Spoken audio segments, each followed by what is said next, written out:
يا أيها الذين آمنوا لا ترفعوا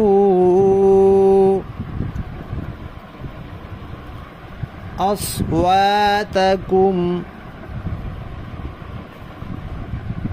فوق صوت النبي ولا تجهروا له بالقول كجهر بعضكم لبعض أن تحبط أعمالكم وأنتم